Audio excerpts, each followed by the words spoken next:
We have to apologize. A bit of a technical difficulty caused us to go off air for a moment, but we're with you, as always. Let me tell you the story again, okay? There is a ranch in Japan that produces the best beef in the world. At any given time, there are no more than 1,000 cows on this ranch.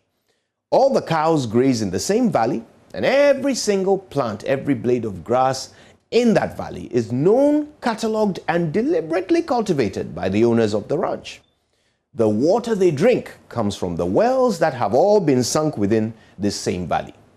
The same water is used to water the grass every day. Now, there is a lab on the ranch that analyzes everything that goes in or comes out of the cows. The animals' urine and stool is tested to ensure they have the right mineral levels at all times. Now, the ranchers take disinfectant showers before and after they come into contact with the cows.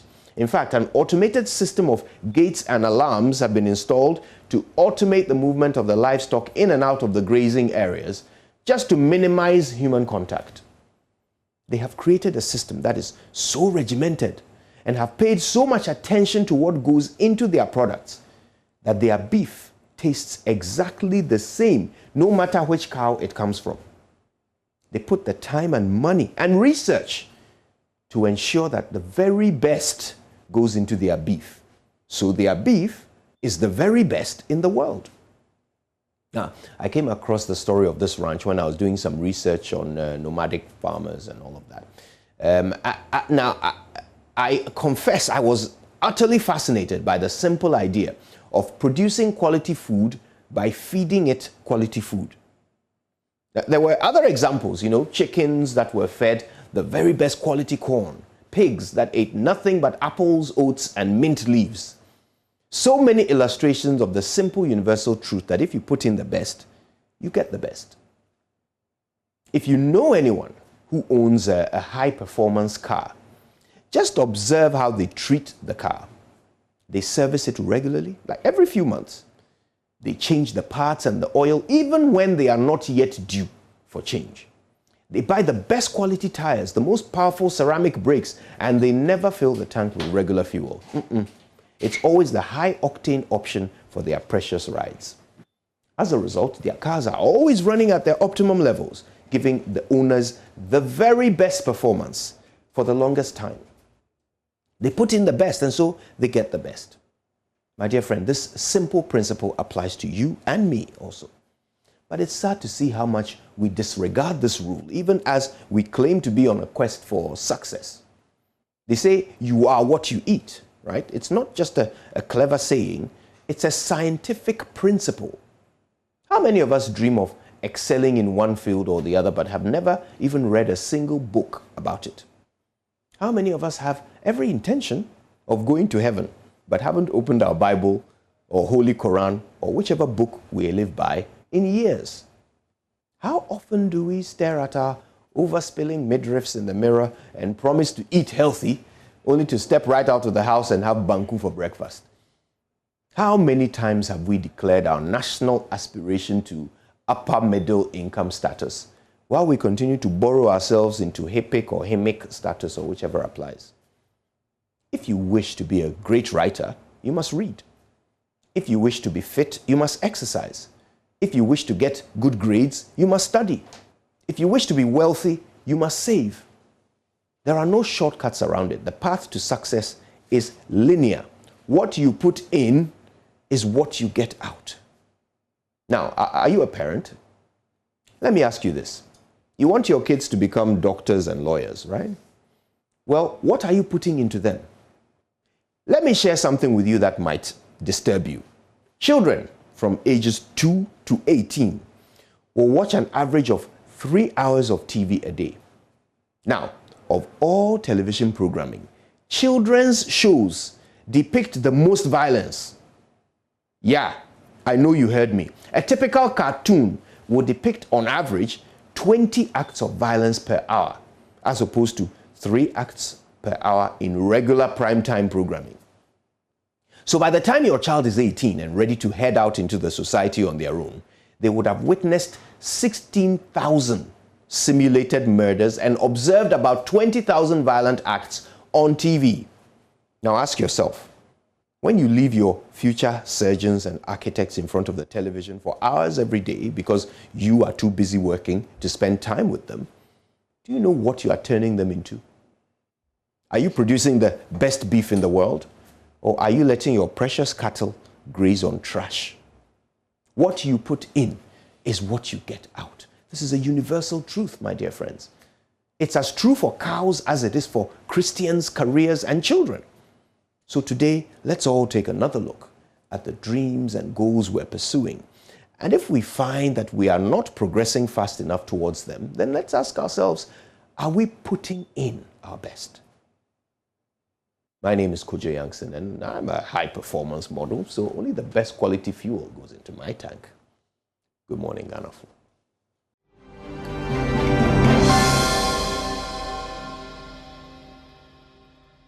Hello, good morning, and welcome to the AM News with me, Mapita Sibidi. Now, on our first story, Health Minister Designate Kweku Agyeman says government is doing its best to properly manage the country's active coronavirus cases. You're responding to a question from Minority Leader Haruna Idrisu on the phenomena where some people who have tested positive for COVID-19 are turned away from public facilities because there are no beds. We continue to invest into equipment into our facilities. Not very long ago, we were given some resources to have procured 10,000 hospital beds that we have distributed equitably across the country. Again, we are working on deploying e-health electronic systems that has a component that does bed management in the facilities. So that in the very large facilities, you might see some beds empty in one department and then emergency will be full. So we can see through quickly and reports from the system will give you an indication of how to resolve that matter. But in the meantime, we've given instructions. There are no facilities to turn anybody away on the basis of no bed syndrome. We should find a way to keep the patient, to stabilize the patient before we begin to look at where we can conveniently transfer that patient to rest. So that is what we are doing. I believe that going forward, we'll continue to find resources to put in investments to help us resolve this matter. Now, National Security Minister Designate Albon Kandapa has revealed the Chief of Defence Staff has begun a probe into the parliamentary invasion by armed military men on the night of the speakership election. According to him, a commander of the Ghana Armed Forces ordered his men to storm Parliament's chamber to restore order. This is a decision that is normally taken by the security agencies. For instance, when we do have a report that a particular individual has a problem and that people are after his life, we think there is a danger, we come in to provide support. We do not only give it to ministers and to other high-profile members of society. I do know of some people, in fact I do know of a journalist that we continue to provide security cover and security support to. It is our responsibility to ensure that the lives of the people of this country, whatever their status, are protected, and whenever it becomes necessary, we try to do.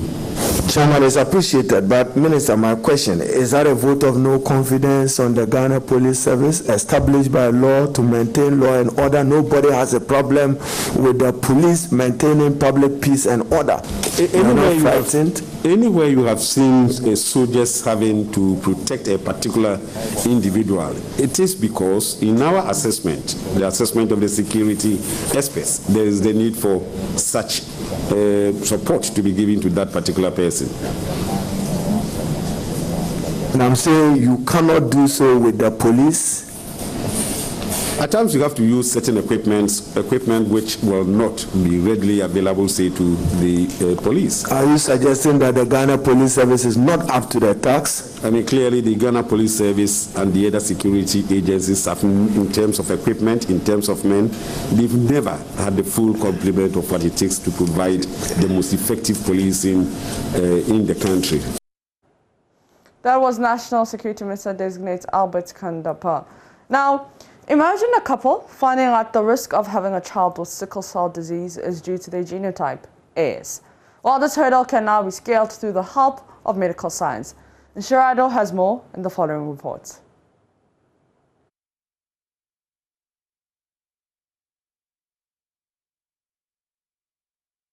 To a child with sickle cell disease is major. A young couple, James and Martha Smith, not their real names, have welcomed their first child, avoiding this risk of having a child with sickle cell disease through a groundbreaking procedure successfully performed in Ghana for the first time at Lister Hospital in Accra. So when I found out that both my partner and I were carriers of the sickle cell gene, I was scared that we would have children who would be sickle cell carriers themselves, like who would be SS. Growing up, I had schoolmates that were SS, and it was difficult for them. I had seen family friends lose their children and siblings to the disease. So it was something I was scared of and wanted to prevent at all costs. Dr. Adam Hiaji explains how the process begins. It starts with giving the woman medications to produce between 10 and 20 eggs. These eggs are harvested and the partner's sperms are used in fertilizing it. But we choose for doing the biopsy, because you don't want contamination, you need to use intracytoplasmic sperm injection, which means one sperm per egg rather than multiple sperms per egg, as in IVF. So you do the ICSI, which is the short form for the word, and then allow them to develop.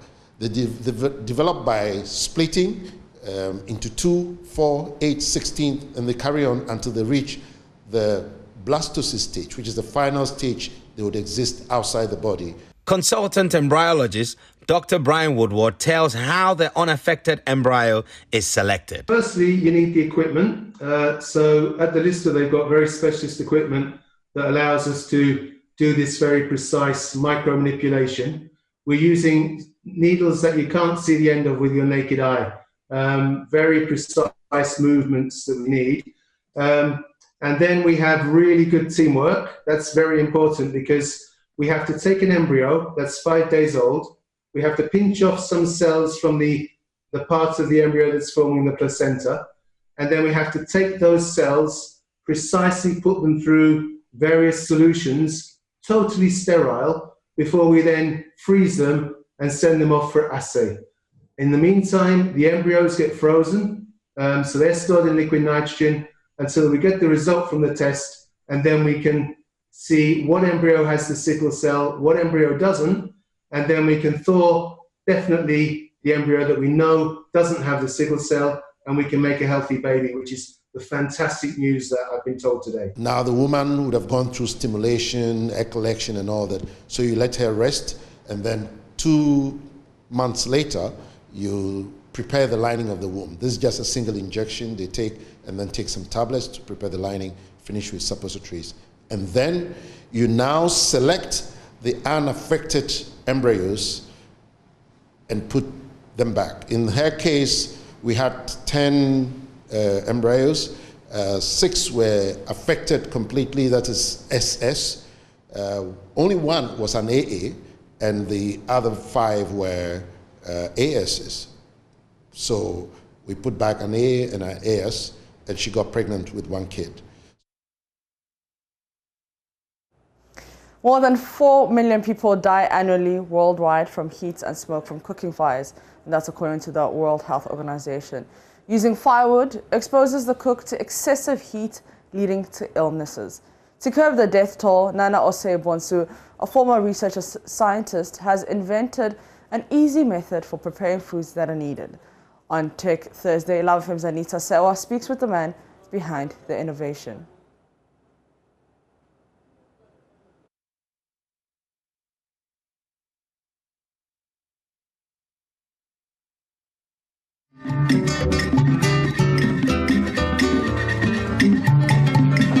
Over 4 million people die annually from illnesses caused by heat and smoke.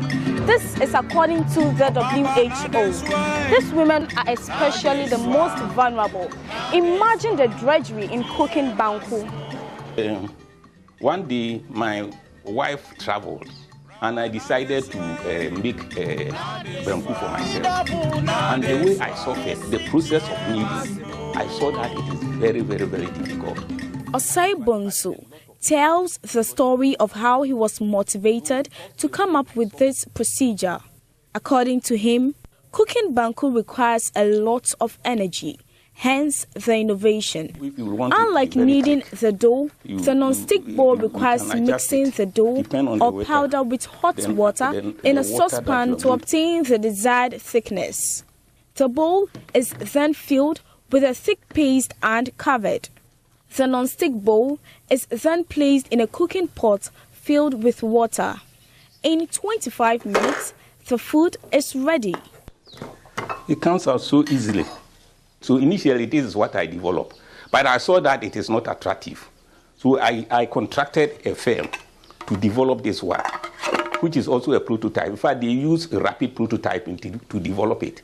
And this is not an ordinary container. It is non-stick. If you use an ordinary container, it will stick inside. So you have to use non-stick.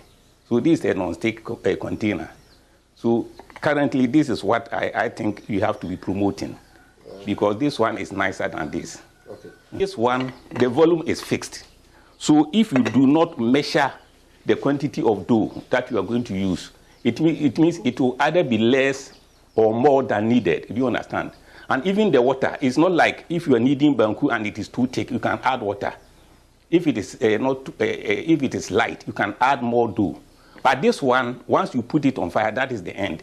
So you have to measure the quantity of water that will give you. So if you are using it, by all means, you know that if you take this quantity of water and this quantity of dough, it will give you the desired thickness.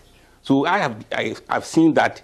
This one you use about, for instance, if you're preparing a kinky, you need about 300 grams of dough. And then the water, you need about 350 ml. So once you combine these 350 ml and then 300 grams, you will get an acceptable thickness. To produce the bowl in large quantities, Osai Bonsu says he needs funding. For Tech Thursday, Anita Sewa Ajogan reporting. And for AM News, I am Mapito CBD.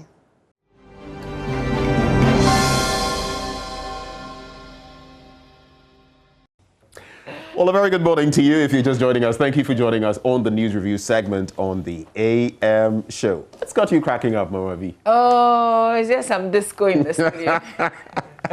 Quite interesting. You know, I always think sometimes backstage what happens here. You know, the people on the other end watching us on television, they have no idea. It's just, oh, I'm looking at Mama V, I'm looking at Ben, and it's all going down. But it's a seminal. Oh yeah. Charlie. I mean, it's one big family, and sometimes things happen. All right, we hope that you're all doing well. It's a Thursday. Gradually, we're getting to the end of another week. God, as always, remains very faithful to us. Does the week ever end? Not faithful. Excuse me? Does the week ever end? We'll be sassy. In reality, though, I mean, sometimes the weekend ends up busier than the week, and you ask yourself, Charlie. It's true. Hey. Yeah, but God is always faithful. Yeah. So somehow, He gives us rest, you know? Yeah. Sometimes you're really, really seriously tired, but some vim becomes when you're expected to work. And it's all by God's grace. So we hope that you're all doing well. Thank you for joining us. You've made it in good time. We're coming to review the papers that we have in the studio. We will do myjoyonline.com as well if time permits. So Ben, I have the Daily Graphic, the Times, the Statesman, the Ghanaian Publisher. I have the Daily Guide, the Business Finder, the Daily Dispatch, and the Business and Financial Times.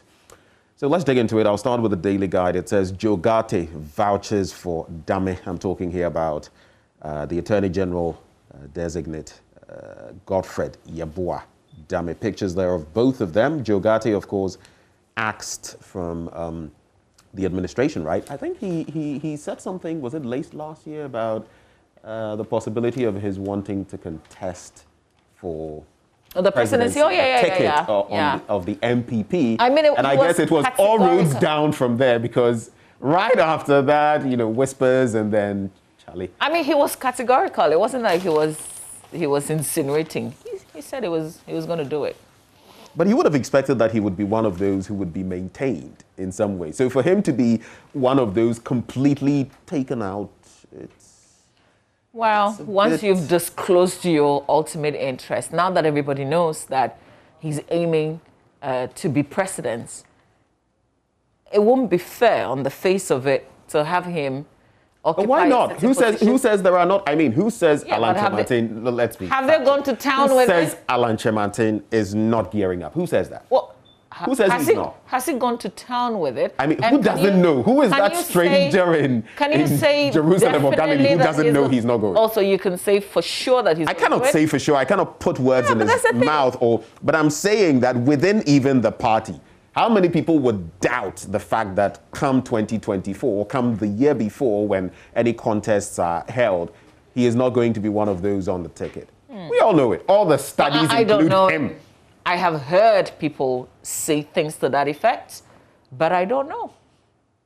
I'm just saying, on the face of it, if you go to town with it, then it will be unfair, really, because then the assumption will be that everything you will be doing will be aimed at just furthering that cause of yours that you've made public. I think it's just appropriate that, you know, he was maybe a foible on his part, a slip of tongue, if you like, but I feel he was doing pretty well. Anyway, 2 cops robbed gold dealer to the tune of $209,172. Then health minister grilled over COVID and some of the answers that came through. Look, later on the show, we have a bit of a conversation with Dr. Yao Bediako when it comes to COVID-19. You can pose all your questions there. One of those questions I'm going to be posing has to do with AstraZeneca and its effectiveness, so to speak. Because, you know, he told us yesterday, the health minister designate, that we are not getting the Pfizer one because of temperature concerns, you know, conditions under which it must be managed so it doesn't go bad. So we're going for AstraZeneca. But here's the situation where with the AstraZeneca vaccine, in fact, South Africa jettisoned it a few days ago because it's, what, about 20% effective now? So if that's what we're getting into the country, question is, what if, and we've had both the South African and UK strains in Ghana. South Africa, what will be the use? Will it become redundant? Are we just going to waste resources on this? So a lot going on in my mind. I thought it was a very good. They asked some very good questions, I was actually impressed. Except that I was expecting a follow-up on this issue of AstraZeneca. South Africa has abandoned it, and I would have. And especially because we have the variant, but that won't take anything away. I think they did such a fantastic job. Except that 5 hours, that's a bit too much. I mean, yesterday, especially because late into the evening, they were still having a session. The condition that we find ourselves in with the pandemic, I don't think you should have someone for 5 hours. I thought the new MPs did a good job as well. The questions were on point. Yeah. I mean, I was just listening to Muntaka and then Haruna Idrisu and the way they... I think we're getting to that point where, and maybe it's a good thing because of the nature of our parliament currently. Who knows? Who knows? Or maybe we are now paying a lot more attention also to them because of the situation that we find ourselves in. But I like our health minister, by the way. I thought he was very decisive in answering the questions. You get the impression he knows a lot of what is going on. Yeah, for somebody who said, you know, he came into it, of course, not with the background of a medical person, but he's aware of a lot of things going on in the sector, and he's a very open-minded person. I like that as well, and he wasn't holding back. I mean, I think there are just very few things that he said. I mean, if it's sharing my opinion, then I would like to stay away from it. I like him more. interesting bit between him and Okudzeto Abrasa. Except that he's not happy with Joy FM because they rated him 49%. And he insists the police hospital is not under me. And fact, I don't know why people benchmark me with those projects. He mentions a number of them. You know, the bank hospital in cantonments. He mentions a number of them that are not. But I think just in passing, we should also acknowledge Joe Wise. I think he also carried himself well as a bit of an arbiter. I mean, he did okay. He always does. Soldiers' invasion of Parliament strange. That's according to Albert Kandapa. He's another person who was on the chopping block yesterday. And honestly, I'll just a few comments on this. The bit about the short committee not recommending how much should be given to, you know, people who had suffered some injuries or whatever from the Ayawaso West Wuogon bit. I felt, which commission of inquiry adds, you know, it's up to you to do the right thing. And that question was posed, you know, to him. I don't feel he answered that well because there's that gentleman who was a footballer, I think, whose shin, if you watched the photos and videos from that day, I mean, his bones were basically splattered on the floor. He can't do what he does to take care of his family. Until now, nothing has been done for that gentleman. I think it was the Techiman South issue brought it up, saying that, you know, they don't know the Asawase 7 gentlemen who were killed. Compensation was given later on, but the fact is the perpetrators, what happened to them? I feel there were too many questions Kandapa was not answering properly, and I think that's a problem. Quack doctor nabbed over mother-baby deaths. I know this is something you've been following and something we should get into. And then let me quickly go to, let's see what the middle spread says very quickly. Actor Kojo Dadson dies at 68, actually. He was undergoing dialysis, you know, for kidney disease. Unfortunate, very unfortunate incident. Funny Face arrested in Kaswa for unlawful discharge of firearm. This thing is becoming a problem. And on the back page, Conte demands Juve respect. Arteta is helping me. That's according to Thomas Partey. And Walker walks back to Olympics. Walker walks back to Olympics. I like that. He is a walker. All right, let me get into the Daily Graphic newspaper. On the front page, Supreme Court decides today, CPC turns operations round. Data bank withdraws from Ejapa deal. I'll tell you a lot more about this deal that got many people talking. There was a report, remember, from the special prosecutor then. And I guess it was events following that led him to leave office.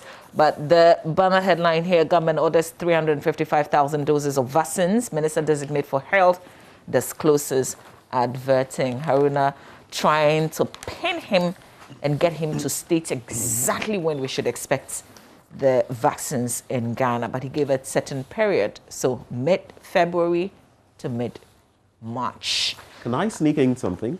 With all apologies. You know the bit I brought in, just because you've mentioned the vaccine bit. I skipped this headline in the Daily Guide. Page 5, South Africa may swap or sell AstraZeneca's COVID-19 vaccine. Yeah, so their health minister has been talking. I think it was on Wednesday that disclosure was made. They're holding on to AstraZeneca and going the Johnson & Johnson way. You know, our minister also said that yesterday, but those are not available to us. See, South Africa has money. That's the thing that we have to also look at. They have the wherewithal that we don't. They've got the money, so they can do. But in our case, it's not necessarily about, it's not so much about the money, looking at the COVAX agreements and everything. I think it's more about the conditions with the Pfizer one. It's complicated dealing. But in a way, you're right.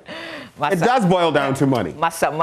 It does boil down to money. Because if you can make the right arrangement, it will cost you more, but then you can do it. It's true. Yeah. It is. But the Johnson & Johnson, they haven't gone through the entire testing yet. So that's also a risk that they're taking if you read the entire story on that. So, yeah. More from the Daily Graphic? Unconventional, yes, absolutely. A lot more from the Daily Graphic. This story about Ejapa, maybe I can just read a bit of it. On page 23, it says brokerage and financial advisory firm Data Bank Group has withdrawn as transactional advisors from the gold royalties monetization transaction arrangement, popularly referred to as the Ejapa deal. And this was contained in a letter signed by Chief Executive Officer Kojo Adai Mensah.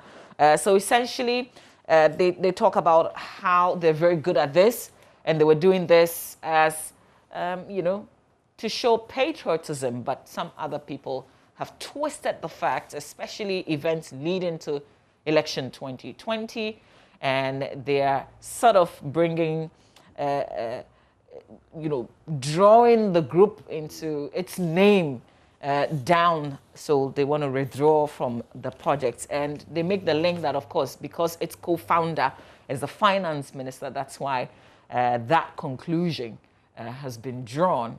But so they are moving away because they were partners to a financial advisor. They were local partner with Imara Tara Holdings, a transactional advisors for the deal. But now they're breaking off that relationship. Essentially, that's what the story says. Let's see what's in the center spread of the paper. Okay, I can skip that into the back page of the Daily Graphic. Power supply in Greater Kumasi to improve, according to Gridco. Government to construct 111 district hospitals. Minister designate for health, and there were questions on the regional hospitals and the other hospitals that were, you know, promised. Yeah. There was the issue of it was the president, or it is the president vision district that we should have and all of that brought to life, but so many things happened and we couldn't. I like the follow-up. Was it Elizabeth Ejari who asked that question? Said, what if within this 4 years you're confronted with the same situations that did not make it possible for us to see these projects?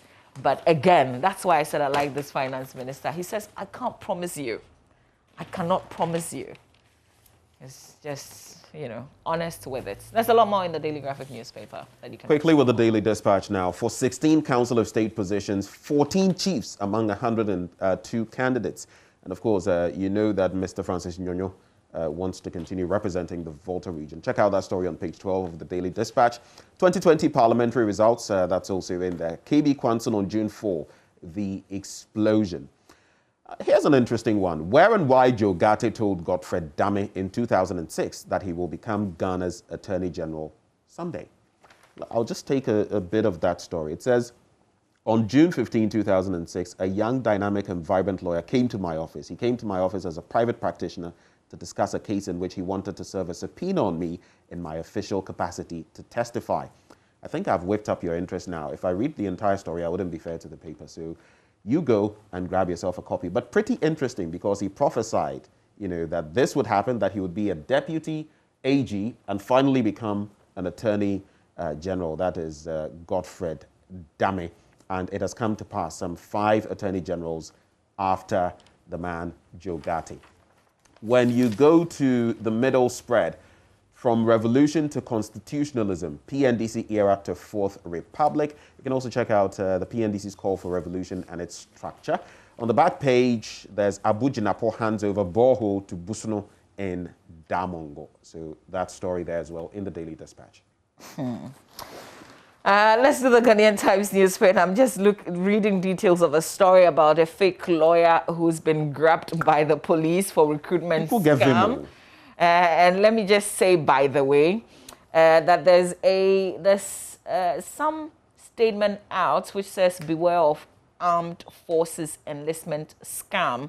The deadline for the Ghana Armed Forces enlistment was Friday, February 5th, 2020. So if somebody tells you that, let me sort you out, bring money, let me sort you out and get you into the Ghana Armed Forces, that one, a lie, they've already closed.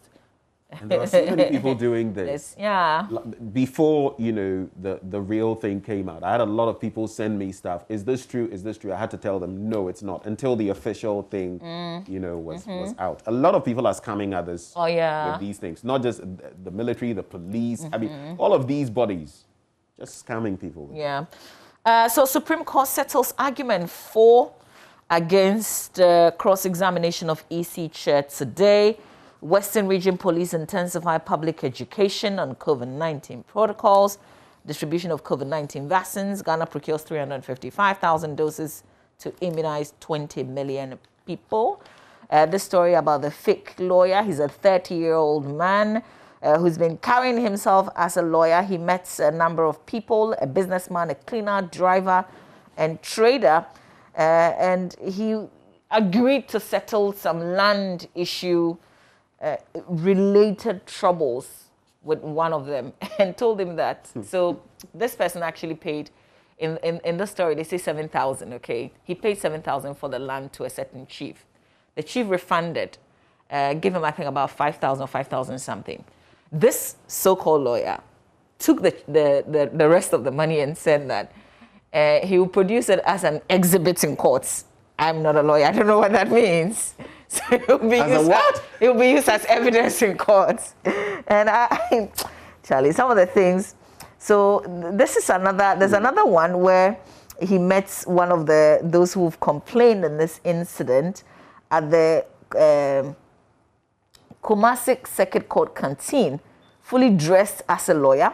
He took 11,500 Ghana cedis as processing fees from the complainants and went into hiding. Police said on December 30, the incident was reported and the police arrested this lawyer. The accused denied being a lawyer in his caution statement. Prosecutor said the police retrieved one lawyer's wig, 3 law books, and a Ghana Bar Association annual general meeting brochure held in the Ashanti region on November 24 from the accused when a search was conducted on him. You're not a lawyer. You know, if it walks like a duck, it must be a duck. But in this case, but the lawyer's wigs are pretty expensive, especially the pig's hair or horse hair. Dude is a good business, man. If he has 3 of them, tell the guy make money. Hey, exhibit spa. All right, let's check out what's in the center spread.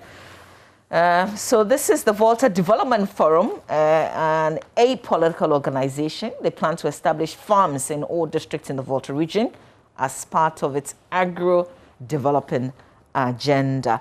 And then police urged to close down LGBTQ office. The National Coalition for Proper Human Sexual Rights and Family Values has called on the Inspector General of Police and other relevant institutions to immediately close down the office of the lesbian, gay, bisexual, transgender, the Q, no, is it queer or what? Yeah, queer. Located in Tesano. According to the coalition, the setting up of the office in the country was against cultural values of the country and should not be allowed to operate in the country. So Executive Secretary of the coalition, Moses Fuamoni, said this yesterday at a press briefing in Accra. It is aimed at articulating the correct position on proper human sexual behavior, but put forward a well-reasoned and informed position against gay rights, propose modern, comprehensive solution-based legislation for dealing with such abnormal behaviors and tendencies. There's a lot more to this than just what I have read. Grab the paper and read more. Akosombo International School adopts shift system on the back page. The Ghana Tourism Authority yesterday donated personal protective equipment and cocoa-based product to the Ghana Medical Association to support the fight against COVID-19. That story is here. Also, 779 communities out of a total of 1,167 communities in the Upper West region have since 2011 been declared open defecation free. All right, that's it for the Times. All right, so looking at the time, owing to its passage, I'll just do this very briefly from the last 2 papers. Business Finder, exporters to UK unhappy over non-involvement in UK-Ghana trade pact. You know what's been happening in recent times, Brexit and the new arrangements with countries like Ghana. SNIT committed to pensioners' welfare. Inflation drops to 9.9%. That's with the Business Finder. The BNFT, farmer makers call for government support to produce COVID-19 vaccines locally. And we're encouraged by disinfection of our facilities. That's according to the Ashanti Regional Police Commander. That's it for the last 2 papers I have. All right, let's do the Daily Statesman newspaper. Ekufado remains committed to Agenda 88. Health Minister Designate assures reconstruction of Takoradi Market Circle to begin. I guess I'll just wrap it up there. We can go to, if there are any stories you want to highlight before we do my So I'll just do this one. Because you spoke about a quack lawyer, how about the quack doctor? Find out his case. Charlie, these guys are brave. Yeah. They are molded in the same vessel as a certain doctor, something I'll not. So, a self-styled traditional birth attendant, Paul Amonu, popularly known as Dr. Paul, has been arrested on suspicion of causing the deaths of an expectant mother and her baby. The sad incident occurred at a facility in Peaceland, a suburb of Zenu in the Kpong Katamanso municipality of the Greater Accra region. But in essence, according to the police, preliminary investigations revealed the 35-year-old man falsified documents to open the supposed health facility called Royal Mediclinic at Peaceland. So, you know, sometimes, I don't know, but when you're in a health situation, you're not going looking around the facility looking for this certificate or that certificate. That challenge. Sometimes you ought to be. We must just look out more because there are a lot of these people around, and a lot of them have not been nabbed yet. I was hoping that you conclude what you started. We should look out for what? You know you're sick. All you're looking out for really is a person who looks like he knows what he's doing. But he's confident about it. Facility, better ensure that you're going to get your health restored, not your health worsened. When you find yourself in an emergency situation and somebody else that has to carry you to the facility, then you say, watch out where you're going. Sometimes you're unconscious. You don't even know who is taking you where. You end up in the... It's in the brain. I think it's the regulators that must do a good job. You must intensify what they're already doing and save all of us, really. MyJournline.com, just before we make way for sports real quick. A commander ordered military into parliamentary chamber on eve of swearing in, according to Kandapa, who says the CS but we don't know which commander is investigating, apparently, to find out if anybody did something wrong. Kandapa justifies military protection for public officials. A part of Accra to experience power cuts from today, Thursday, February 11.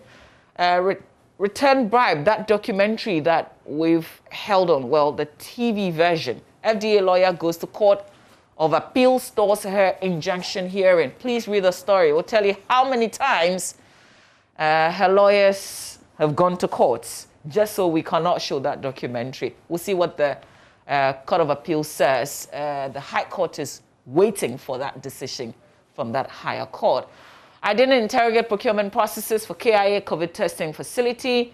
Health Minister designate, he said it at his vetting yesterday and also justified that by saying, COVID just came and it was impossible to go through all the proper processes. So when you realize something hasn't been properly streamlined, then you get them to correct it. That's what we've been doing, apparently. But there are plenty of stories on myjournline.com. Please make time and read. Well, that's it. It's 7 already. Time now for us to cede our positions and allow the sports crew to take over from here. Some interesting stuff coming your way. Do stay.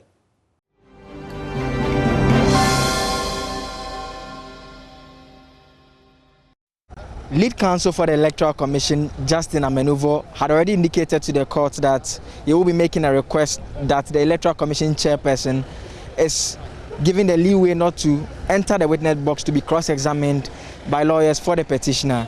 And he did justify that in his own view by insisting that the settled case law points to the fact that the Electoral Commission chairperson and any witness for that matter cannot be compelled to give evidence in any case. No, so it's my submission that Rule 3E, all the provisions are quite very clear, and my learned friends putting one interpretation on it on one day and another interpretation on it on another day is most unfortunate. Respectfully submitted. Mr. Kotompa, who represents President Akufo-Addo's team, agreed with this view and advanced arguments to back the view on why they also have the right not to call Peter McMenu into the box to be cross-examined.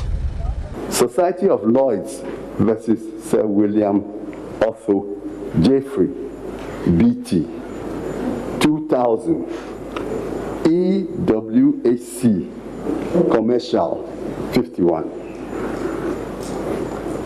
where the issue of a party failing or refusing to give evidence after a witness statement had been served on other parties in the suit arose, and a prayer was made for the witness to be compelled to enter the box. The court held as follows. Where a party, after serving a statement of his witness on the opposing party in accordance with pre-trial directions, decided not to call that witness to give evidence, the court had no power to order that party to call his witness to give evidence in court. Unquote. Lead counsel for President Muhammad Chachuchikata, however, disagreed. Shall call is mandatory, the last time I checked in the law books. And my lords, I'm sorry. Lie, as you read. Yes, but my lords, as that now, nobody has said we don't intend to rely on the witness statement. Nowhere has it been stated. All they have said is that we are not doing. My lord, that is the reality. I mean, however much grumbling goes on the other side, my lord, this is important because there are many options open to us. If they say they are not relying on the witness, we can apply to the court for a subpoena to call the chairperson. For instance, we can apply to the court. Yes, because I thought it is implied. My lord, the only reason why we did not take that cause is, of course, because she is acting on behalf of the first respondent. The court adjourned proceedings to Thursday to deliver its ruling. The two legal teams disagree on the quality of the arguments that have been advanced by their respective sides. It's curious that the petitioner, on whom the burden of proof lies, wants the Electoral Commissioner to mount the witness box in order for him to use the Electoral Commissioner to prove its case. This is not heard of, and our application today was grounded, firmly grounded in law. Lawyers, when we go to court, decide the strategy we want to take. We, as counsel for the second respondent, decided to take this course of action. There is evidence on record showing that she had elected to give evidence and to be cross-examined on the witness statement that she has filed. Now, we will not go into the merits or demerits of what she has filed because the court is yet to give its ruling on that on Thursday. But suffice it to say that the reason why we are insisting that she be allowed to testify is simply because, my brothers and sisters, this is not a debt collection case. We are not here dealing with a private matter, the private interests of private litigants. We are here dealing with the public interest. We are here dealing with the declaration of the results that reflected or is supposed to have reflected the sovereign will of the people of this country. On Thursday, the issue for determination will be whether or not an individual who has filed a witness statement and indicated to the court that he intends to testify can change his or her mind and decide not to testify any longer and be subjected to cross-examination. Reporting for Joy News from the Supreme Court, my name is Joseph Akable.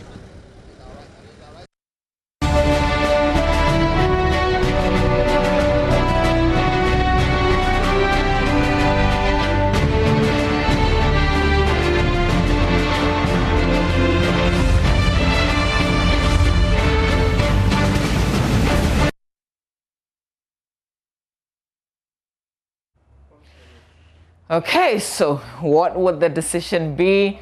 9:30 a.m. the court will sit and they would give their decision. Well, let's have a conversation. Joining me via Zoom for this on the back of Joseph Akable's court reports. Mr. Martin Pebbles joining us. He's a lawyer. He joins us via phone. A very good morning to you, sir, if you can hear me. Hello, Mr. Pebble. Hi, I can hear you. Okay, great. Thank you for your time. Dr. Poku Edusei is also a lawyer. He's part of the NPP's communications team. Good morning to you, sir, if you can hear me. Okay, so do we have Kojoga Daudu then also joining us? Okay, all right. Mr. Pebble, I am with you on this. So all eyes on the Supreme Court. I was just trying to count the rulings so far in this particular petition. And if I may, but even before I go there, the hurdle really is what the rules says, that you cannot force a witness to give testimony. Is that the hurdle that we're crossing? That is correct. But implicit, or let's say very closely related to that hurdle now, is that even though you can't compel a witness, you can subsequently apply for a subpoena. So, where it's very clear, and see the last time, Tashi mentioned it during his submission to the court, where it is very clear that in the event that you are not compelling the witness. Mr. Pebble, please, can you just reposition yourself? I keep losing you. Hello? Yes, it's better. Yes. Okay, so there are two very interrelated principles here at play. You can't compel the witness to come and give evidence. Okay, that is when, so if he wants, he comes. If he doesn't want, he won't. But there is also another tool in the toolbox, which is that a witness or a person can be subpoenaed. So where it is very clear that the person who stands to do, if the witness is not compelled, will apply for a subpoena, then it becomes very difficult to say what will happen. Because, yes, on the face of it, and also plainly on the face of it, you can't compel the witness. But there is also instances in which you can compel when you apply for a subpoena. So you see so what is happening is that, let's say in the context of this case, Madame de Mensa can only say, look, I'm not testifying anymore, okay, because this is actually the issue that's saying to not testify anymore. It's not Madame de Mensa. So physically, we know that it's Madame de Mensa who was going to testify for the issue, because the issue is not a human being. So the issue says, I'm not testifying. But in law, Mr. Muhammad has the option to nonetheless apply for a subpoena. As to whether the court will grant a subpoena or not, I don't know. The constitutions and all those, I don't know. We are only doing the analysis. So the court, that tool is available and is hanging very hanging in the air, very close by. Really, it will make the process very interesting to watch. Because if the court were simply to apply this rule, well, the witness cannot be compelled. Finish. Then as soon as they leave court, don't be surprised that you will go and apply for a subpoena. Yes, there are certain things they have to do as part of applying for the subpoena, but we'll leave that so that it doesn't become a long point. But I'm sure when we use the phrase apply for a subpoena, viewers and listeners understand that. But the hurdles you have to cross to get that, we'll leave that out for now. So is this vague? I mean, is there something that the court needs to interpret in this decision that we're expecting today? Or is simply what the law says? It's a combination of the two. Because as I mentioned earlier, if it were just simply what the law says, it's very clear. You can't compel the witness. But in the context of this case, because number one, we've lost so much time. You see, today it's day 11. Today is Thursday, 11:50, right? So it means how many days? I'm trying to calculate the days. 11 plus 31 in January. Is that 40? And then the 1 day in December. So today is the 43rd day since the petition started. So we all know that the CI says the case should be handled within 42 days. Today is the 43rd day.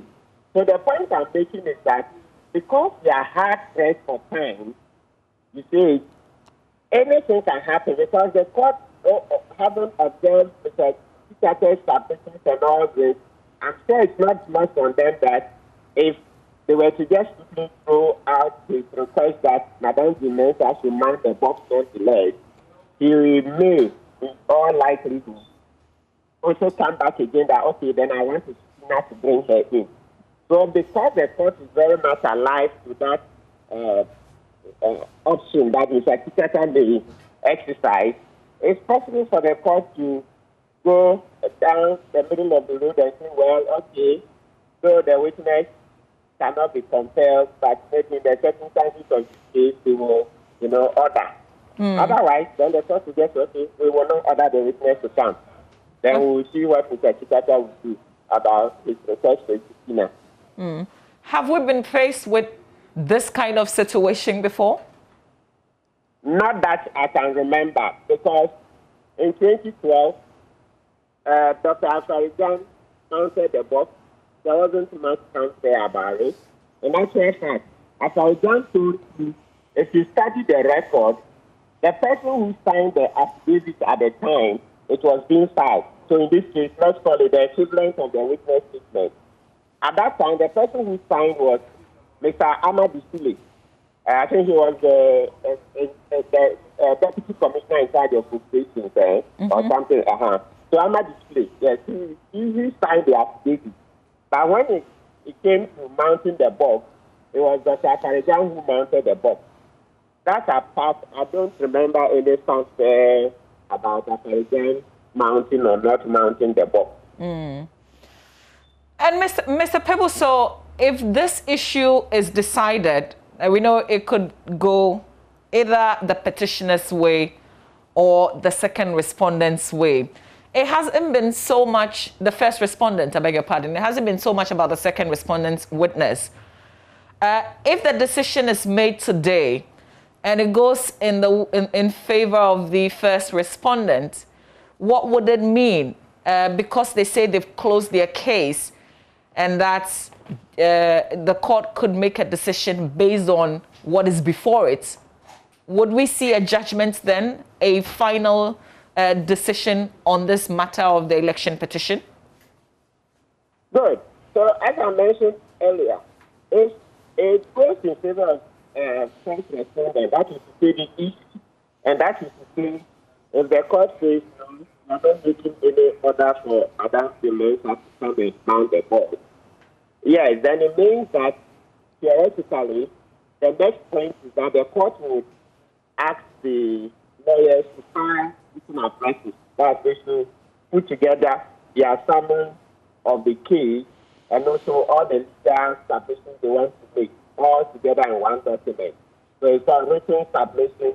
Sometimes they say written addresses, whichever one. The main thing for us is that they will have to write to the court. And usually, in writing together, where they then strengthen their case with the evidence that was provided, what's left, and so that. And then the court would adjourn also for, so the adjournment, they will adjourn and say, okay, file by this and this date. You to file by that and that date. Then the court can choose to come and sit on that date for seek clarification. You see? So when you file your written addresses or submission or statement of case, the court can say, okay, we are just a certain date for you to come and address us on very serious points. And it usually helps a lot because these submissions or writers take hundreds of pages. And so usually the court will say, okay, come and address us. What you consider out of over 100 pages? We are giving you 20 minutes. Give us your highlights. It helps the court itself, you see, because we have different writing skills. We have different ways of communicating. So after it's written on paper, when you come and you physically stand up there, even if you are using the same word, we get the non-verbal aspects of your communication, the gestures and everything. So it adds meaning to what is written on paper. Okay? Yes. So that the court will do it, or the court will simply say, okay, file them. And then the court will simply say, we'll come back on the certain date for the judgment. All of these are possible. But not only the other side of your question is that let's not lose sight of a very critical aspect of this case. Even if the court were to say Madame Dementia should not come into the box, a very huge cloud has been drawn around it for not coming to testify. You see, the NDCs will say accountability. Mm-hmm. This word, let's understand it well. Accountability is only in Parliament. In law, the court says that is accountability. It just simply means you've been said to have done something wrong. So come to court and answer. Then the judge will hear and determine whether yes, you've done something wrong or not. So the court cases, there are millions of them. That is accountability in practice. So please, let's make this very clear. Very, very clear.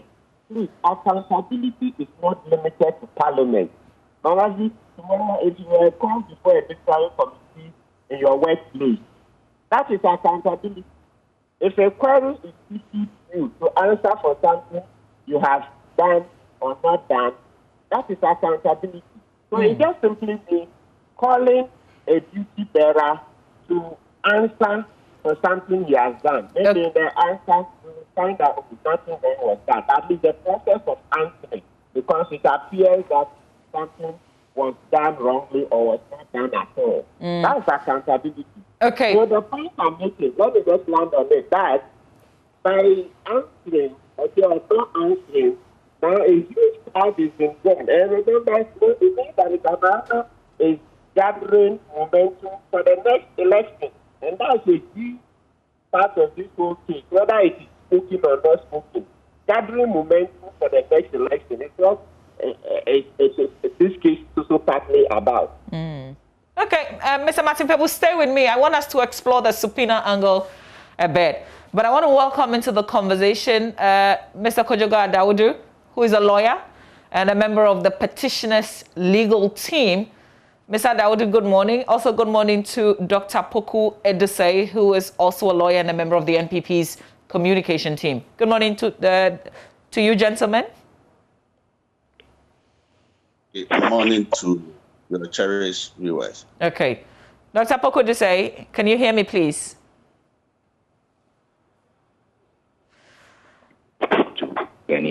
Okay, great. Dr. Poku Edusei, let me start with you on this. You've taken a big risk to close your case. You've chosen not to put your witness in the box to be cross-examined and to give testimony in your favor. There must be something that you probably, the team is aware of that all of us are not aware of. This is huge if it doesn't go in your favor. Well, for the issue of whether or not to call a witness, if it goes in our favor, it means that we are bringing to a close, more or less, the entire case. And if it doesn't go in our favor, it means that we will still put the witness in the box. And mind you, for the second respondent, it is not that we need to put our witness in the box by all means, because we actually didn't conduct the elections generally. Just that we were a party, a player in it, and from the figures that we got, we are optimistic that we got more than 50% of the valid votes cast. All that we were expecting the petitioners to do was to also bring their evidence in. And then, if there was a need for us to counter them, they would have done so. But they failed to do that. And we felt that at that point, there is nothing to compare again than for us to rely on whatever has been given by the Electoral Commission. And it's actually the correct numbers that have been given by them. Mr. Kojoga Adawudu, this is a huge bridge where we've gotten to, and many people say that you have a difficult job to do. And the decision today, some have written opinions and concluded already. But I just wanted to remind you, all the decisions so far in this particular case has been unanimous. Apart from the court granting you that opportunity to amend, to amend the petition, with those minor corrections that you made, minor mistakes leading to the amendment. All the other rulings have been against you. The interrogatories, the review, it was all the judges, with the review, it was a 9-0 decision. So how confident are you going into today, especially when everybody agrees, almost everybody agrees that this is a difficult one for the petitioner? How confident is your team? Mama V, I think that we are confident. Listen, in as much as we are trained lawyers, when you go to court and there is a ruling against you, it doesn't mean that all is lost. It means that the exposition of the law you have espoused is that they say they disagree with you. But Mama V, is it not interesting that if the whole legal team sits down, look at the law, the interpretation we put to it, we come and the whole Supreme Court not even or see the reasoning of what we are espousing, and there's another ground, it doesn't mean that necessarily we are wrong. It does not mean so. And every lawyer, every person, you know that courts makes decision. When they make decision, at another time, that becomes the law.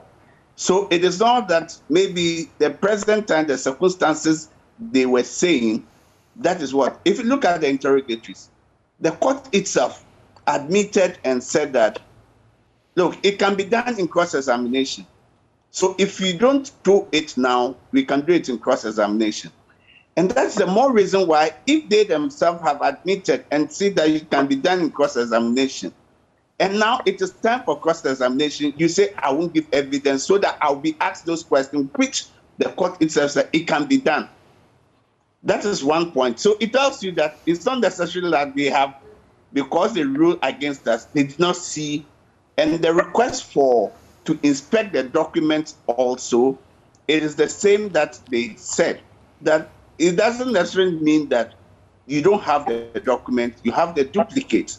So you can always use what you have. So these are different ways by which we have espoused the law and the court has disagreed with that. It doesn't really affect our matter. If it had affected our matter, I believe the court would have even said there is no cause of action. But because the constitutionality of the declaration, that is why the court would tolerate us and know that we always invoke their jurisdiction by the rules. Now, if what will happen today, it means that, like my friend Martin Kwebu has said, there are other ways. The law gives us the rules, and the law we apply give us other options, what we can do. And there are also consequences as to, so whether it is ruled in our favor or against, there are other options we can exercise. Yeah. And we believe that when it is done, those other options will be invoked. Let's look at the options that you talk about. No, I think whilst the lead counsel, Mr. Chachichikata, was talking or was making his submission before the court, he says that there's an option of subpoenaing the returning officer, because at the heart of all this, the petition is that you did not do your work well. And the work that you did was lack of transparency, and that culminates in the declaration. And once the declaration was made, an instrument, constitutional instrument, was made to declare the second respondent as president. So it is to call you to answer. Now you answer your question. So there's another way that we can go by subpoena. There's other, and I will need that after the ruling. I think that the legal team will sit down and look at the law, the rules, what options it gives us, and we'll be able to exercise those rights. Now, the issue for the ruling, it's not about the witness statement being an evidence or not. The witness statement, everybody knows as a lawyer that if you file the witness statement, until it is admitted by the court, that's when it becomes evidence. What we are saying is that even the courts at the point allow the respondents to use their witness statement where they have attached exhibits to cross-examine the first and second witness when it was not an evidence, and that point was raised. And the court said they will look at its admissibility and the relevance of that document, that it can be used when the witness statement has not been admitted. Now, when you have used that your documents and exhibits to cross-examine, now you come and say that, no, it is not evidence. So why was exhibits attached to what is not evidence used? It tells you, it exposes the lapses that we are using with our rules introduction of witness statement. So I believe that all we are asking is that if it's a constitutional duty that has been imposed, you have filed your answer, you have made election, by your conduct, it is clear that you have made the election that you would testify. And it is in your affidavit, it is in your answer, you have made the court aware by their conduct. That is what we are saying. So it is about election, but it's not about the witness statement being other evidence or it's not evidence. Because I think it is right. Every person, lawyer understands that if it is not admitted, it is not evidence. Okay, let's explore the other matter. Mr. Pebble, the subpoena that you first suggested, and which Kojoga Daudu also says it's also an option open to them, depending on how the case is decided today. What form would this appear? How would it happen? It's the case that Mr. Chikata will mount an application. That is to say, they will apply to the court. Apologies there. I think we've lost one of our guests. Is it Martin Pebble that we just lost? Okay. Hello? Yes, Mr. Pebble. Yes, Mr. Pebble, I can hear you. Go on, please. So, meaning he will bring an application to the court that he wants permission to serve Mrs. Jean Mensah with a subpoena so that she will come to court to testify. Let's come to the basics. The subpoena is a document that is issued by the court, okay? That's to say, of course, the lawyer presents it and then the court has to admit it. So when the Supreme Court gives permission that he should go and file it, and once he files it in court, they will go and serve a copy of Madame Jean Mensah. And once she's served, she has to come to court. So in this case, Mr. Pebble, sorry, are we serving the Electoral Commission, or we're serving the returning officer in the 2020 presidential elections, or the chairperson of the Electoral Commission? In this particular case, so sometimes it varies. But in this case, it means that straight away it will be directed at Madame Jean Mensah. Okay, please go ahead. Yes. So once it's served, that one, she has to come to court. She no longer will have an option, because for a subpoena, if the person refuses to attend, that person can be arrested. That's the law. So that one is compulsory. That is why I first said it appears in this case, in order not to, muddy the waters, it's possible for the court to say, look, okay, Madame Mensah, yes, we are aware you have the right to refuse to appear, but also because of the likely events that may unfold, that is to say, application for subpoena and all this, which will lead to loss of critical time at this juncture, we may just choose to say, okay, come in now and just testify to make it short.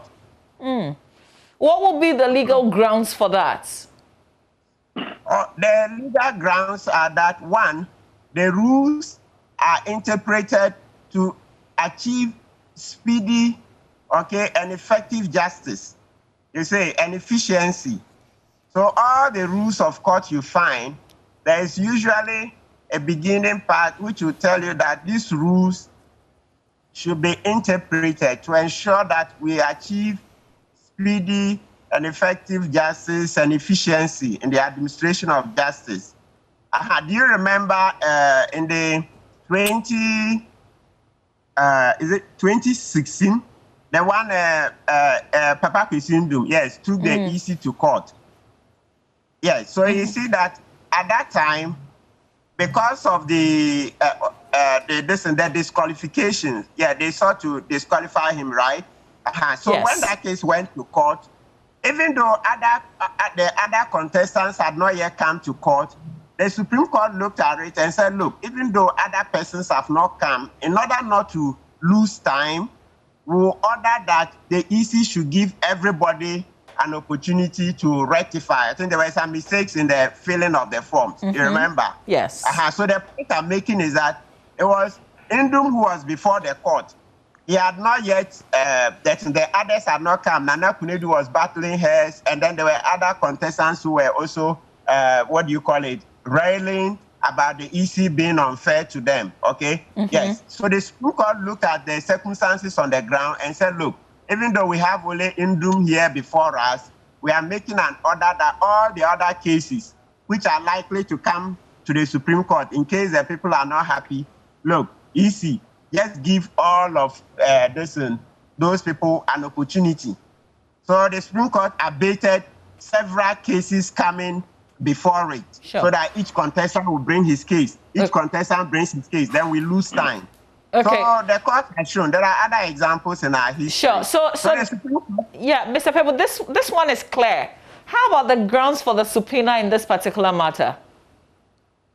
Yes. So I remember that one too. We mentioned, I said for the grounds, we cannot speculate at this juncture, but the ones that will be clear are what Mr. Adaudu referred to. You see, that critical affidavit, in which Madame de Mensa said, that's the affidavit in response to the review application about when the Supreme Court threw out the interrogatories. Madame de Mensa's affidavit says that, Mr. Chikata shouldn't worry. He can ask his questions in cross-examination. Meaning, she was going to mount the box. You see, so that document is extremely critical. And also to a smaller extent, the fact that Madame G. Mensah put in a witness statement. As you stated, on the law, she's not compelled, she cannot be compelled to come into the box. But at least by filing it, it has given some indication that she would come. You see? Okay. I'm just curious a bit. How about the fact that when two justices were added for the review, there was one of them who said to Mr. Chikata that you could ask these questions after all during cross-examination. Would that also count? Excellent. Mama V, you are a lawyer already. That's it. So add on. Yes, add on. That's correct. Okay. All right, Mr. Pebble, we'll leave it here. Hopefully we can talk to you during our updates just before 9:30. I hope you won't be chasing butter and bread then. But let me come to Dr. Poku Edusei on this matter. We've explored the other angles. These are possibilities that I'm sure your team must have also looked at, right?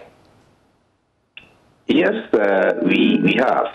You know, last week when the court, in fact, it was this week, when the court sat on Monday, Mr. Kutuampa, the lead lawyer for the second respondent, gave intimations as to what our stance could even be, that the petitioner has closed his case. So you also advanced argument. That's why it won't serve the ends of justice if even in the unlikely event of subpoena applications coming in. So those will be attended to. But just a quick response to the submissions of my other colleagues. You know, sometimes we over-elaborate on the interrogatories, those 12 questions, so much as if they are cast in stone, as if that is actually what will change and give the petitioner sufficient evidence to succeed in this petition. you asked the question, was NCA involved in transmission of election results? I mean, NCA was never involved in transmission of election results.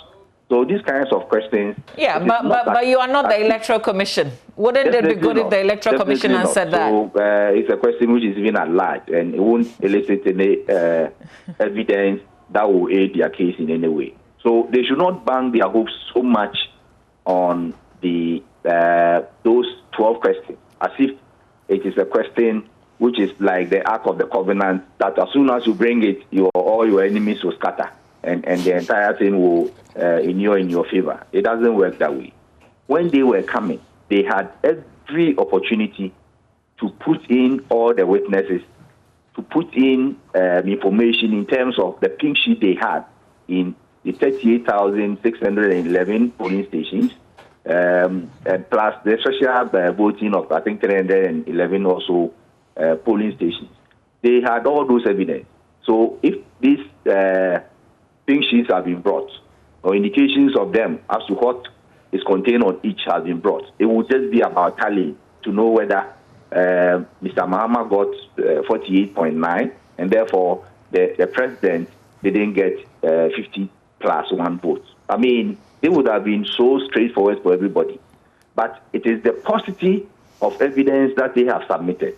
That is where the challenge is. So if you have failed to meet your persuasion requirement, the burden on you, as required under Section 14 and 17 of the Evidence Act, it means that there is also a challenge in calling the other person to come and respond, so that you will then develop your case through the case of the other person. That is where we have that challenge. So we have our strategy in place. I've already said it, and we will advance it in due course. So let's not rely so much on those 12 questions as if we can change the outcome of the entire case of the petitioner. Okay. Mr. Daudu? Yes, Mama V, I believe that what will happen in court today will determine what will be the next line of action, what we should be doing. But then I think that, let me make one important point, that if you look at the relief that we are seeking from the court, we have not asked that based on the figures that we got from the declaration or electoral commission, rather the petitioner should be declared validly elected. This is what happened, the relief they put in the 2013 petition. So that is why they are getting it a little bit confused that we should have brought figures. If we had asked for that relief, that based on the figures, it is the petitioner who has won and he should be declared validly elected, that is when the issue of figures should be coming. At the heart of our case is that the declaration and the process violates Article 63.3. I can assure everybody that the lawyers are working for the petitioner, and at the end of the day, whatever the Supreme Court decides today, we have other consequences. We have other actions that will kick in. And I think that the subpoena was one of the actions that has been discussed. I'm sure there are other options that will kick in, and will make sure that the interest of justice is served. As Martin said it is speedy trial, effective justice, and the court has always spoken that the rules should be interpreted based on the rules, the speedy. That was why at the point they said we will not apply some rule because we want speedy trial. So it's all entirely in the hands of the Supreme Court to decide what they want to decide today, to make the law and back it, give us reason and well-researched reasons why they will not allow, and from there we would move on. Okay. Well, Mr. Daudu, as I say all the time, I wish you well in court today. Dr. Poko Desai, I wish your team same in court today. We will be watching. We'll be counting down to 9:30, certainly be following through with this crucial ruling from the court. Mr. Kojoka Daudu is a lawyer, a member of... It's been a great pleasure talking to you, Mama. Great, thank you. He's a lawyer and a member of Mr. Mahamad's legal team in court on this 2020 petition. We also had Dr. Pokwe Dusay, also a lawyer, member of the NPP's communications team. And Mr. Martin Pebble also joined us. He is a lawyer as well. Today, we have a Healthy Thursday conversation, and we have an immunologist joining us to answer your most critical questions. There are still lots of questions about the schools recording cases, people not opening up some schools, keeping the fact that they've recorded cases to themselves, which means that other parents may not necessarily know and their children may not get tested. So there are lots of questions on our minds. Also the issue of the South Africa, the challenge that they're facing with the vaccine and how they are abandoning that. Meanwhile, we are aiming to get those same vaccines. So if you've got questions bothering you on all of these, join our next conversation. Stay with us.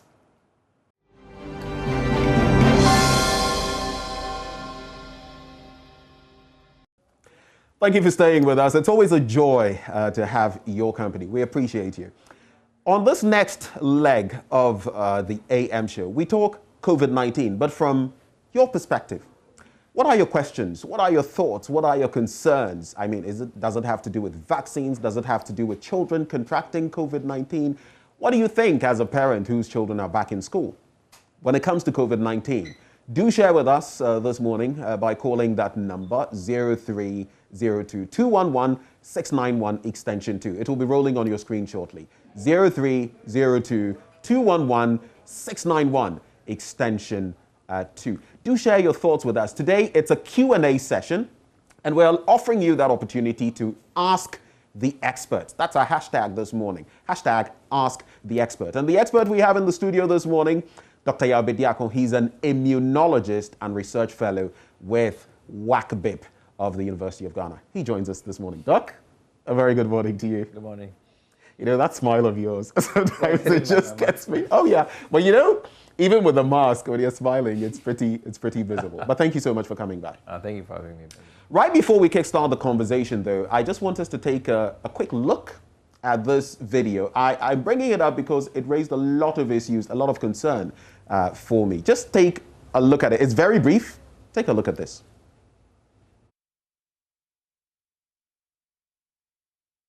That if the EP official contestant is to become a formal complaint in the system, I'm putting that to you, my lord. I believe we can. Let's do this again. It's so brief that you may have missed it. Let's just do this one more time from the back room. In that video, it will be played again shortly, but Dr. Bediako, you saw the video. And let me just make it clear that we shouldn't blame the child in the video. It's a child. But basically, let's take a look. Just watch. So he's going to wash his hands, follow the protocols, dutiful child. But then he realizes the water isn't flowing. And what does he do? Next best thing that comes to the mind of a child, dip his hands in the water in the vessel below, where everyone else has been washing his or her hands.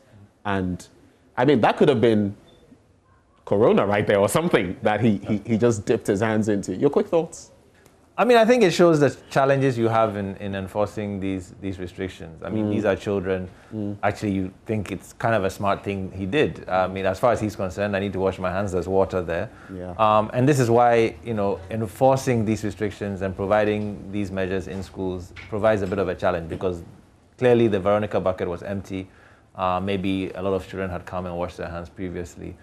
So these are just a few of the issues that potentially can arise and why perhaps hand sanitizer as well as hand washing. Because if at least he dips his hands down there but then does get hand sanitizer, hopefully that would counteract whatever he may have picked up from the bucket below.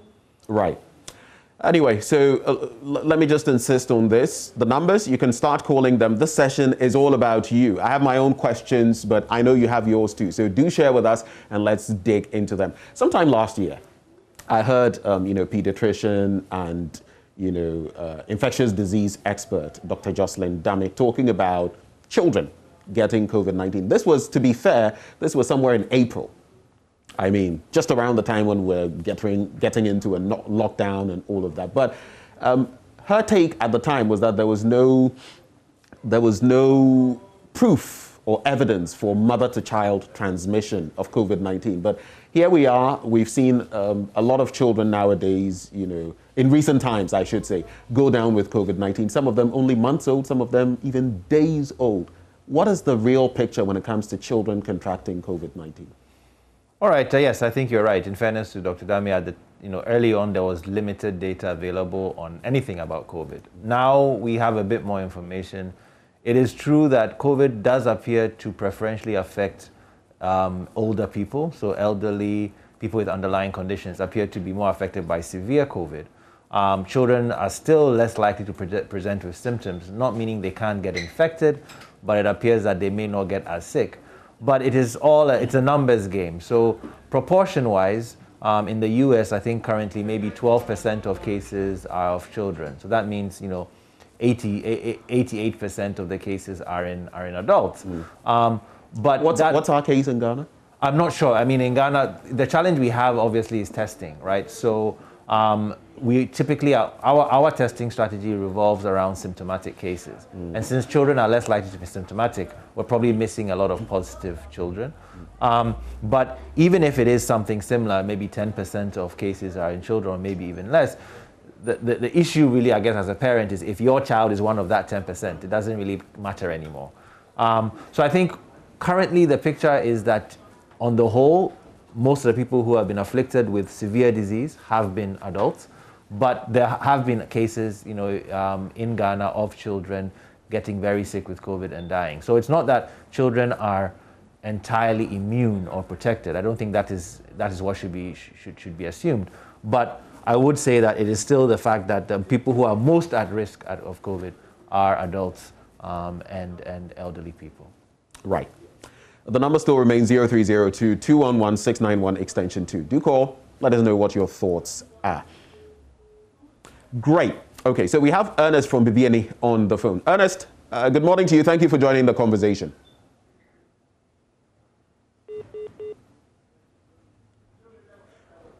All right, so let's go on to John now. John in Cape Coast. John, good morning. Good morning. Great to hear from you. What are your questions for Doc?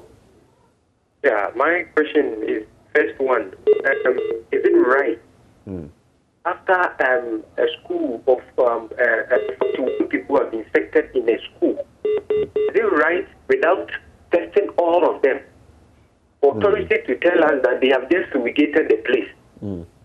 And is it right for the school to go on? Okay, so you are talking about... Without all right, testing go on. all of them to isolate those who have been infected. Is it right for the school to continue with just fumigation and physical, what do you call it, isolation of those they think they have been infected? Is it right? All right. And secondly, how many people can one person who has been infected infect? Okay. Thank you very much, John, for sharing your thoughts. When you call, do make your questions very brief so we can take as many as possible. Let's now connect with Ali in Fofwane. Ali, good morning. Yeah, good morning. Thank you for joining us. What are your questions? I'm needing to ask this about the little boy who was washing his hands at the bone. Yes. About it, what is done. Is it fair, or they can do something about it, or how they see the boy? They will go and contact him to bring his hair back to come and wash his hand again, or what is it? I'm so worried about that. Grave concern, and that was my concern too. In fact, I felt that whoever was filming, because you can tell it likely is an adult filming there and snickering, laughing in the background, that was a bit, instead of actually letting the child do the right thing. But thank you. Ahmed in Chibi is up next. And before we get to Ahmed, Doc, looking at the sequence of questions, you might want to note some of them down so we don't lose any. Ahmed, good morning to you. Good morning. Your questions are? My question is about the vaccine. I don't know which work it does. Because it is now out in countries. They are now vaccinating their health workers, but still the COVID is not coming down. I don't know if we vaccinate to prevent persons from getting it, or we vaccinate people who have it already so that they will be fine. Okay. I don't understand the meaning of vaccinating people. Right. Ahmed, thank you very much. So why vaccinate in the first place? Thank you. Nu in Wale Wale is up next. Nu, thank you for joining us. What are your thoughts? I just want to comment on what the guy has done. The guy did in washing their hands. You mean the boy? Yes. Most of the villages, especially Walwale and Walwale surround, we are lacking of water. So even putting up the Veronica buckets, they will be there. Shortage of water. Even the community themselves are suffering to get water. So it's normal. I saw one girl last day. I asked her why she did that. The thing was the nose mask itself was dirty. She found it very difficult to wash it in the house. When she got to the school, she couldn't find water. Wow. She decided to dip it into that same dirty water and wash it. So she used it. I then ordered her to go home and put water and rinse it before she can use it. So that one is just a challenge. Because the issue is that a lot of people are not, almost most of the community, there is shortages of water in which we find it very difficult to go with that. Right. Nu, thank you very much. Did I hear you saying something else? No. Okay. Thank you very much for making that point. But so sad, Doc. So that someone else, in some communities, because the water supply is simply non-existent or not there, they have to use other means of getting water. Some people even in the same water where they've washed their hands would go and wash a face mask. How? And we're treating this, I've heard conversation, we're treating this as though it were an urban problem. But what's happening in the rural areas? Anyway, let's quickly have you react to some of these questions. Yeah, no, I think I'll take the idea of the fumigation and the water. I think the challenge we have is, and this is where you see that you can have the best plans, but then implementation sometimes is a challenge. So the plans for getting children back to school was, I would say, probably quite well thought out and tried to address the concerns or the dangers that children might face when they go back to school. The problem is, across the country, we have a disparity. We don't have the same conditions. Children going to school in Accra or Kumasi may have very different conditions than children in Wale Wale, as the gentleman is talking about. So it's not just enough to say schools will be provided with Veronica buckets and liquid soap. Some schools don't have access to water. And if the community doesn't have water, well, they're not going to waste it, quote unquote, on children washing their hands after every period. So I think that is the challenge we have, is that the best laid plans, right, if not implemented properly, create issues. The issue of when someone tests positive in a school, I've been, a number of colleagues and myself have been advocating for rolling out antigen testing. FDA has now approved a certain number of antigen tests. These are cheaper than PCR. And what we've been calling for is for the Ghana Health Service and the Ghana Education Service and the requisite ministries to roll out routine surveillance in schools using these antigen tests to get a clear idea of where the burden of disease is. Because simply waiting for someone to present with sick and then go and do some contact tracing makes us reactive as opposed to proactive. So probably what is required is the general surveillance of schools. If we want to keep schools open, then we have to do what is necessary to keep them safe. And I believe that getting a clear idea on the burden of disease, simply fumigating before students show up and then not doing anything afterwards, in my opinion, doesn't really solve the problem, because the disease is in people. When they show up, even if you fumigated the room, before long, that fumigation... Is that to say disinfection, disinfestation, fumigation exercises really aren't doing that much? Well, in many ways, yes, before a school opens, it's a good idea for it to be fumigated.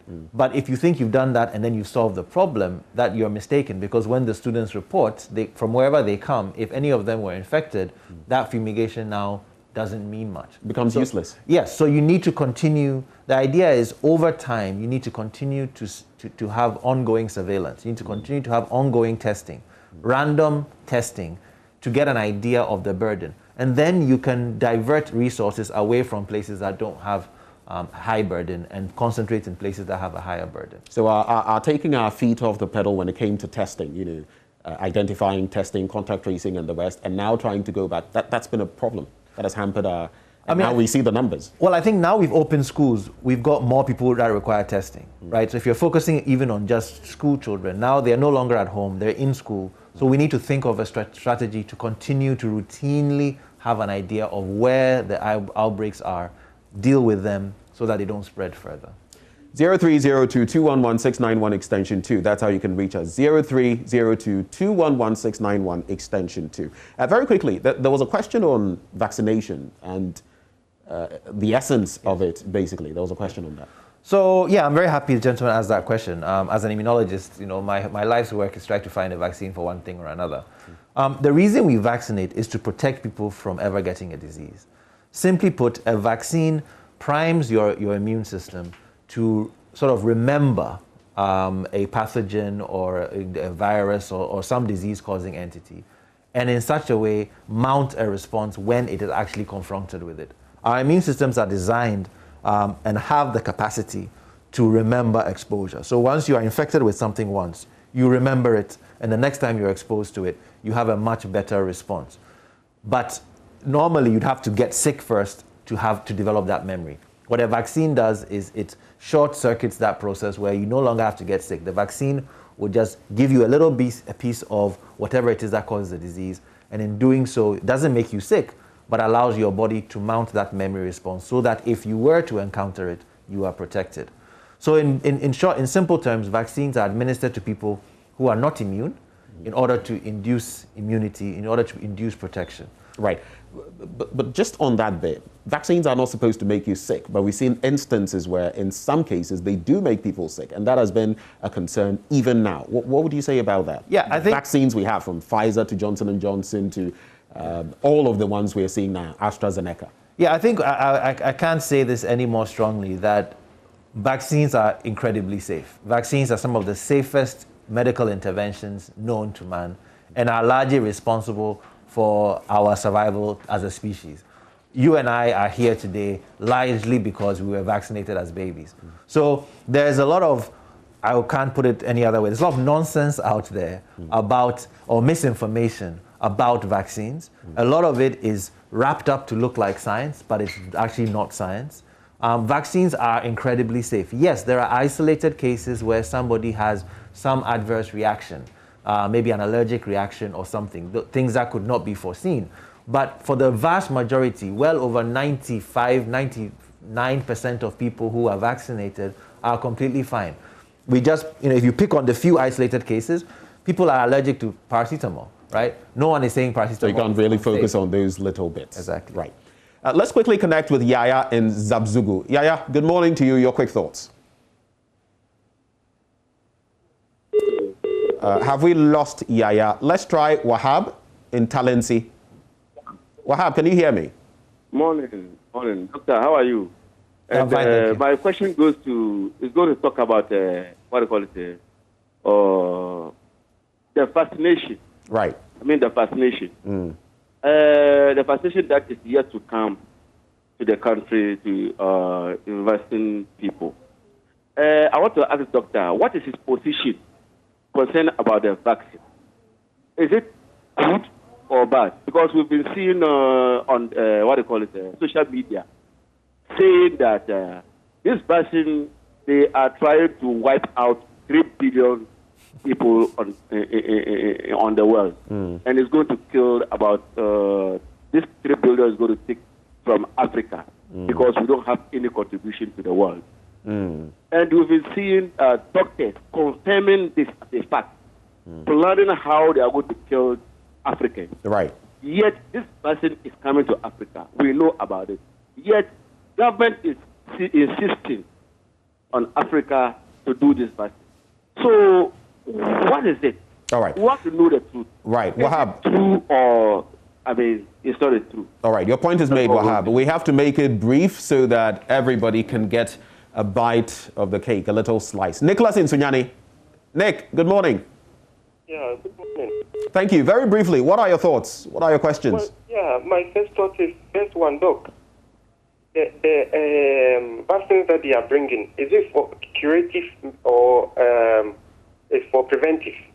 Why I'm saying this because are we going to be tested before we give the vaccine, whether you are positive or negative, to isolate those who are positive and those who are negative before they administer to those who are negative? Is that what they are going to do, or there will be a wholesale? We don't test. We just give it to everybody, whether you are positive or negative. And is it going to help? And lastly, I've seen people wearing masks, just the nose and the mouth. The new variants that has come, we've learned it can be transmitted through the eye and the ears as well. So how are we going to prevent that? All right. Thank you very much, Nick from Sunyani. I think the last one we'll take for now will be from Michael. Michael, thank you for joining us. What are your thoughts? Oh, I just want to find out from Doc whether it's really possible for us to test all students, because it's going to pose a lot of economic pressure on government for now. I think it's in the best interest of everybody to make sure that we wear our masks, follow the protocols. At the end of the day, we all need to survive this. Government is doing its bit in making sure that we all make it. Let's all do the right thing. Thank you. Thank you very much.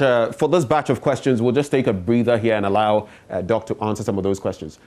Dr. Bediako, I would like you to, pardon my, pushing you to the wall like this. I want you to start with the mask wearing bit. He's talking about the fact that, I think it was Nicholas, that now, you can still cover your nose, mouth, but it's said that the virus can get into your other orifices, your ears, your eyes. What's the take on that? I haven't heard any. I don't know that it can get in through your ears. Obviously, your eyes, if you touch something and rub your eye, then potentially the virus could enter, which is why at the very beginning of this, we're told, try not to touch your face as much as you can. Keep your hands clean and then try to avoid, it's a natural reflex to always be touching our face. Just try not to touch your face. You just did. I just did, exactly. It's hard. But, I think most people, they should rest assured the most likely way you catch COVID-19, besides touching and putting your mouth or rubbing your face, is through your nose and your mouth when you breathe in. It's more respiratory, right? It's respiratory. The virus is in droplets that are released when somebody who is infected speaks or coughs. And these droplets cannot be seen, but they're sort of surrounding you. And when you breathe them in, they go in. Of course, when the droplets land on the surface, they can contaminate that surface. If you touch that surface and then touch your face without washing your hands, then you're at risk. But usually, if you're walking around town, you have your hand sanitizer, you keep your hands clean, you're wearing your mask, you're fine. So, two quick things on mask wearing. I just want to sneak them in.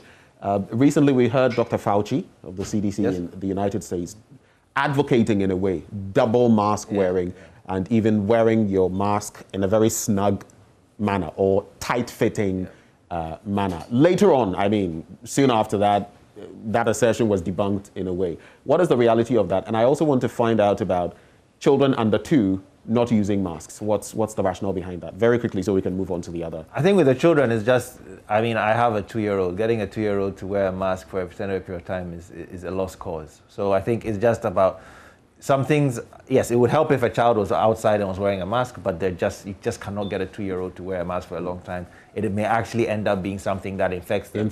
Because they'll get it dirty and they'll put it in their mouth and it'll be worse. So you might as well not have the mask on. Okay. In terms of Dr. Fauci and the double masking, I think it depends on what kind of mask you're wearing.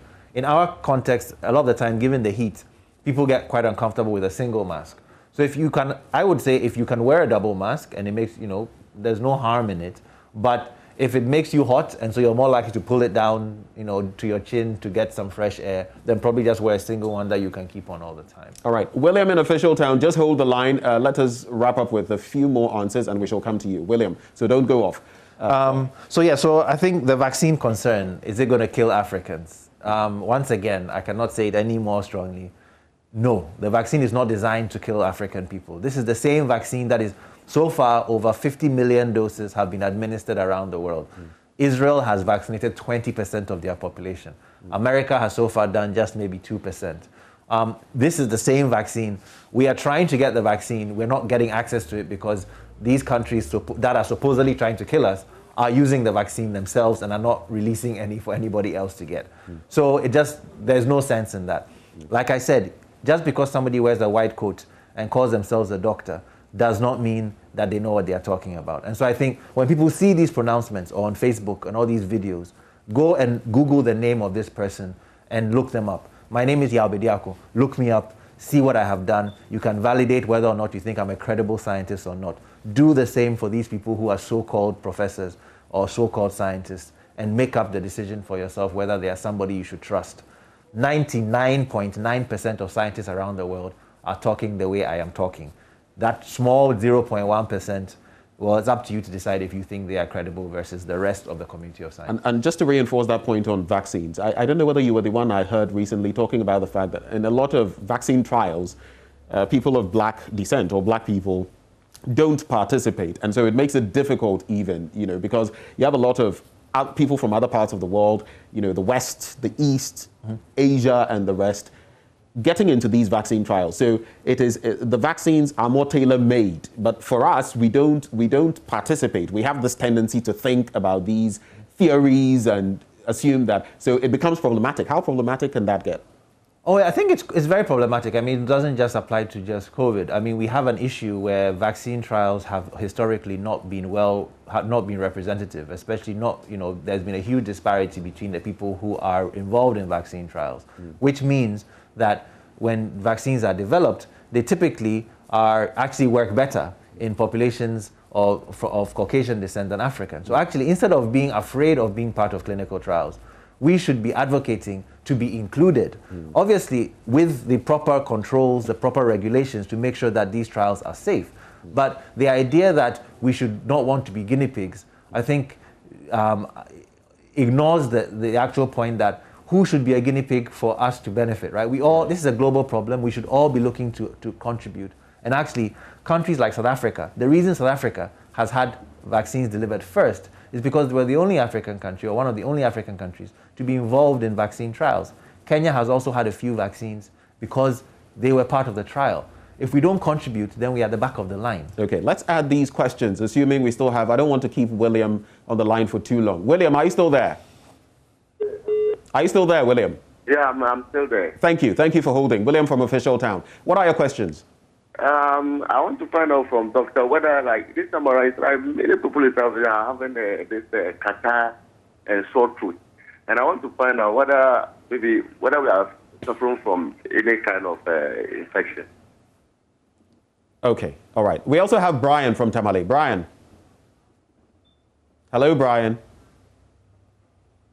All right, let's move on to Abla from Achimota. Abla, good morning to you. Hello.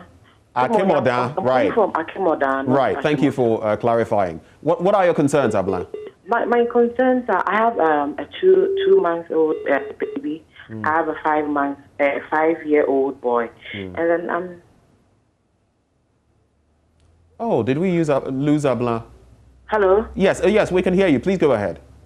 Okay, I have a 5-month-old, a 5-year-old boy and a 2-month-old boy. Right. And then since schools reopen, I'm scared to make the 5-year-old boy go to school because I'm scared he's going to get infected and then infect us in the house. Wow. Genuine concern there. Thank you, Abla, for sharing your thoughts. We have, okay, so Ajile in Buife. If I murdered the name, do pardon me. Actually, you murdered my name. I have. Oh. Yes. The name is Ajilo. Ajilo 8. Ajilo? Okay. Yes, Please go ahead with your thoughts. All right. I'd like to find out from the vaccines are administered. Ajilo, could you speak up for us? Speak up a bit. I said the vaccines are administered. They are administered to the people to boost their immune system. Now, someone who has recovered from COVID. Hello? Yes, we're listening. Yes, someone who has recovered from COVID already. It means that the person might have developed some immunity in case of subsequent attack from the same. So what differentiates such a person from someone who has not been infected, but the person has taken the vaccine? In terms of defense, each of them sounds a more stronger. All right. We did something stronger in terms of the attack from the virus again. All right. The one who recovered, the one who. Ajilo, thank you very much. I totally understand where you're coming from. Joe in Hohoi, we'll take this for the last batch because we didn't exhaust the answers for the batch before, and then Doc will quickly answer those. So, Joe, over to you. Your questions. Yes, good morning. mine has to do with how effective is fumigation. Hello? Yes, Joe, we are listening to you. Yes. How effective is fumigation after infection? So, for instance, you have officers, and then when we have infection at the offices, we often hear that they call on Zoom people to come and fumigate the place. And how long should it take for us to reuse the offices? Then I want to use your platform to complain about an issue in Norway. Ghana Education Service, I heard the Director General of Health and people having the briefing, mentioned that they were going on monitoring this week. Since they reopened school, most of the schools are even sitting 2 students in a short desk, a very small desk. And then the video you showed at the beginning of your program, with the boy washing their hands in a bowl instead of under the tap. Yeah. I don't think the situation is different in Norway. It is across the country. So if Ghana Education Service can step up the monitoring, I think it will help. Thank you. Thank you so much for calling through and sharing your thoughts. I'll just add this one, this bit about erectile dysfunction. We've been talking about it in men, but I guess that's the focus. How about women? I've had a few female friends share with me their COVID stories, and they've shared, does it affect the menstrual cycle, for example? Maybe let's add that to the questions and take them bit one after another, but pretty quickly so we can move on to the next one. Okay. I think I'll take there was a question about vaccines being curative or preventative, and I'll link this to the idea of vaccinating immune people. So the vaccines, as I said before, are preventative. They're not to cure. So if somebody is sick with COVID, giving them the vaccine is not a treatment. Vaccines are not treatment. They are meant to be sort of taken before you get exposed. The gentleman who asked about people who've been infected and recovered, it's actually a very good question. It's something that actually scientists around the world are trying to answer. There is evidence that you can become reinfected. So there are people in Ghana who've had COVID twice. Some people have even had it 3 times. So it appears as though natural infection does not really give us enough immunity to prevent subsequent exposure. So the idea of whether we should vaccinate everybody or just vaccinate those who have never had COVID before is a tricky one, because also we don't know how many people have had COVID because we are not testing everybody, right? We're only testing those who have been sick. So currently, I think the protocol will be to just vaccinate people. We'll probably do it in phases, starting with the most at risk, so elderly, people with underlying conditions, health workers. And as we get more vaccines in, it'll begin to expand to other segments of the population. In some countries, they have wondered whether, whilst vaccine stocks are in short supply, whether we should prioritize those who've never had it before. Because those who've had it maybe have a measure of protection. And then some countries have decided to give 1 shot and just hope and that has been it does better for those vaccines that require 2 shots. Yeah, and that is sort of controversial because the vaccines were designed, many of them, for 2 shots. If you just give 1, so the UK has taken the thing of trying to spread out their doses, so they've just given 1. There's evidence that it gives some protection, but it may not be as protective. But of course, in this emergency situation where you just don't have enough vaccine, you have to make some of these decisions. So it will be interesting to see what we decide to do in Ghana, whether we use the 1 dose or whether we actually give people the 2 doses as recommended. And just to add up, we would have the option, right? Because the Johnson & Johnson one is 1 dose. So the Johnson & Johnson vaccine is the one vaccine currently available that is meant to be given in 1 dose. All the other vaccines are 2-dose vaccines given about a month apart.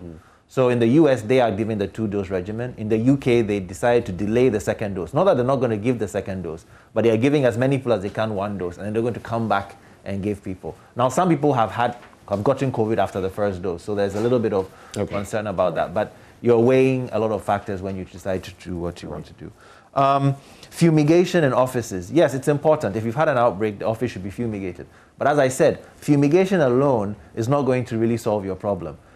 Effective contact tracing and testing of people in the office. If it was left to me, if 1 person in this studio tested positive, we should all be tested to confirm whether we have contracted it. Simply fumigating the studio, but letting us come back in without testing, whoever is potentially infected is just going to infect the place again. So fumigation is important, but in its way, fumigation is sort of a minor tool. The real tool is identifying individuals who are infected and isolating them to prevent further spread. With this virus, the more you know, the better you can tackle it. Exactly. Let me see what the next questions are. The parent afraid to send her 5-year-old to school. I mean, I think that's a very difficult one. To be honest, I don't think it is for any of us to tell a parent in that situation what to do. If there's a way for your 5-year-old to learn remotely, there are some schools that are still doing online teaching. They're sort of minimizing how many days children come in. If that is an option and you have someone to look after him or you yourself are stay at home, potentially that is something to do. Given that you have such a young child, I fully understand the concern. I would say for parents whose kids have to go to school for whatever reason, when they come home, put in your own safety protocols. Let them take a shower, spray down their backpacks and their pens and stuff before they bring them into the house. Make them take their shoes off before they come in. They should be washed more frequently. Wash their uniform as frequently as you can. If you can, wash it, have enough that you can wash every day. Of course, these things we have to be constrained by people's economic circumstances. But maybe even most importantly, pay attention to your children's health. If they have a little runny nose, a little cough, don't just ignore it and think, oh, it's just a little bit of flu or malaria. Could be COVID. Right now, and I think this fits with the gentleman talking about the symptoms. Right now in Ghana, if any of us feel unwell, our first thought should be, is it COVID? Right. Now, COVID testing is free, is very readily available for at least a large number of people. If you can, and you feel a little bit unwell, don't assume it's malaria. Before you get the malaria test, get the COVID test, because you're more likely to have COVID than to get malaria right now. On to the next one. Let me see. I think we've covered most of them. Was there one that I missed? How about the one about, so we're focusing on men and erectile. Oh, erectile dysfunction, yes. What's happening to the women?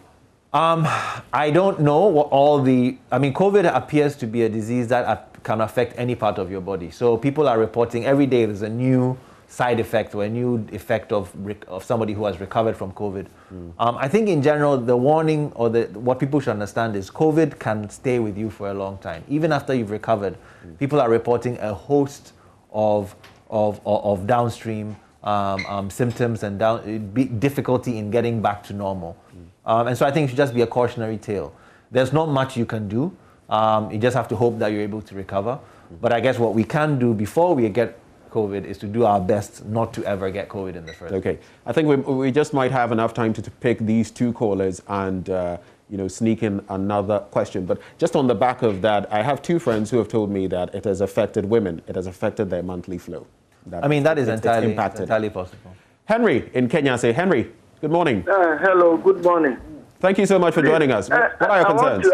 I want to ask 2 questions. Is the vaccine made for tropical countries?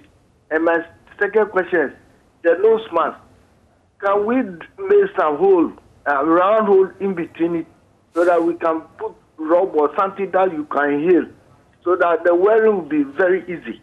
Because sometimes when you wear it, the breathing becomes difficult. So if you make some hole where we can inhale, maybe rub, something being put there. All right. So that in the hot season, hot places, you can put it on easily. Henry, thank you very much for sharing your thoughts. But I'm thinking from a layman's objective that even touching the mask and all of that, you could be contaminating it even before you use it. Ofosu in Kumasi. Ofosu, what are your thoughts? Oh, thank you. Mine is simple. When you take 1 or 2 doses of the vaccine, what is the period of immunity? Period of immunity, your protection?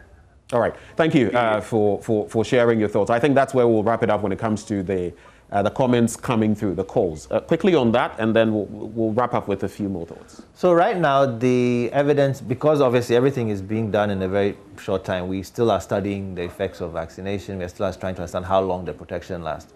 There's evidence that you should have protection at least for 8 to 9 months, possibly longer.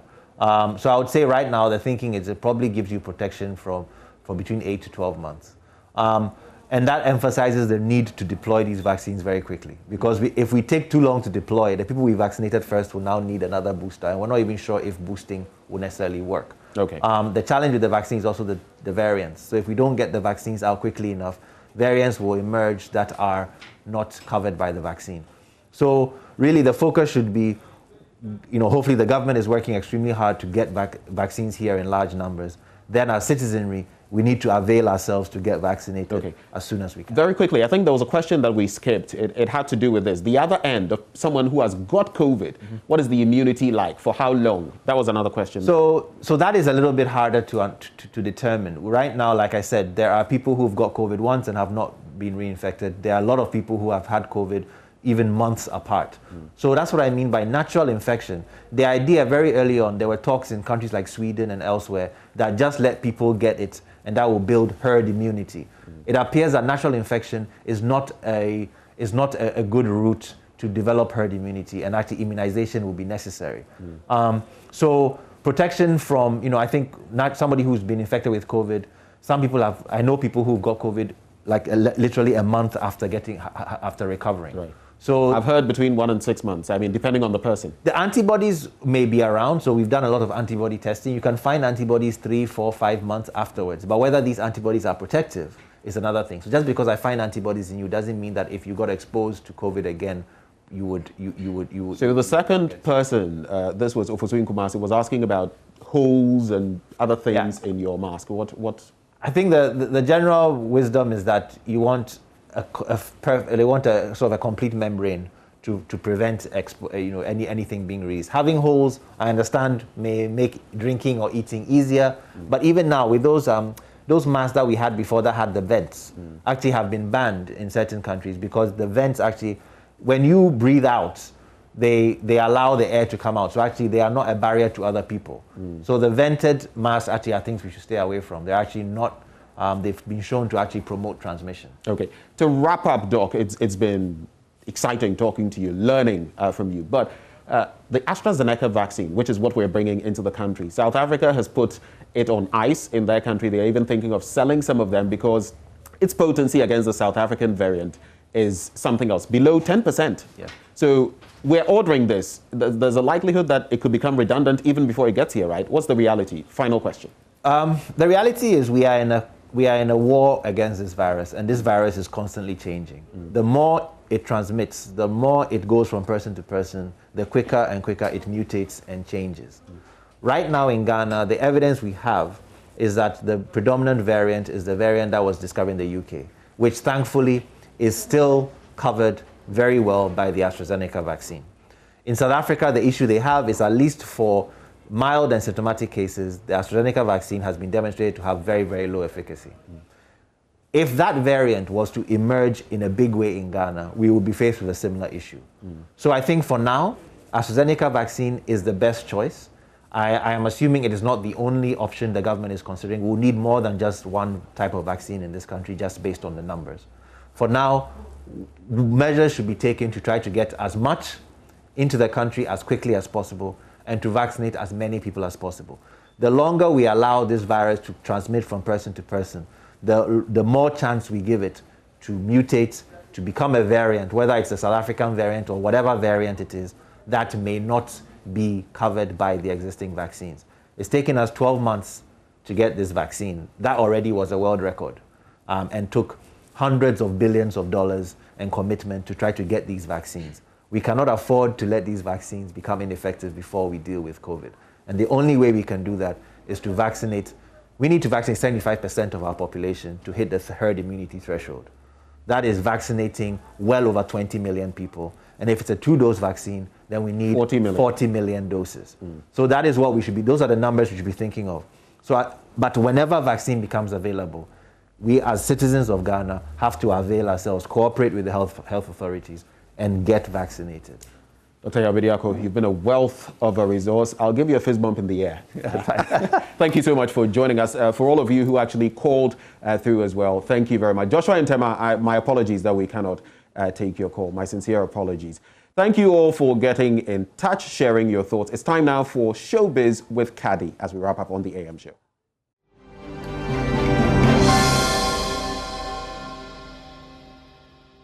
Segment right here on the AM show. Now let's talk about Big Brother Naija housemates Neo and V, who are currently in Ghana. Now my colleague Mapito CBD met up with them at the airport and then spoke to them. A lot of people have been wondering what's going on with their relationship, if they're dating, if they're not. Why are they in Ghana? Watch this. Talking about love, please tell our Ghanaians what's happening here. Neo will answer that question for once. Neo, for once, answer this question. What is happening here? What is happening?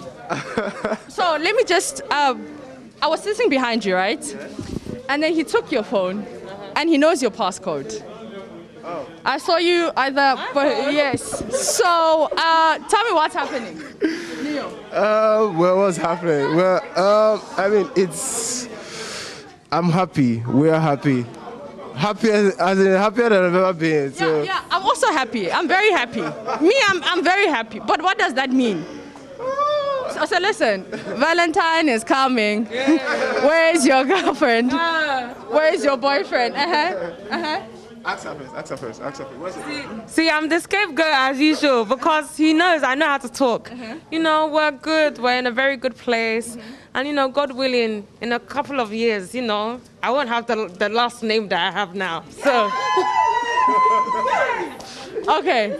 All right. So we're in a good place. Yes. We're happy. Yes. Yeah. Okay. So I was talking to one of your fans, and then they wanted to know what are your future plans together? What are some of the things that you've lined up together? Neo?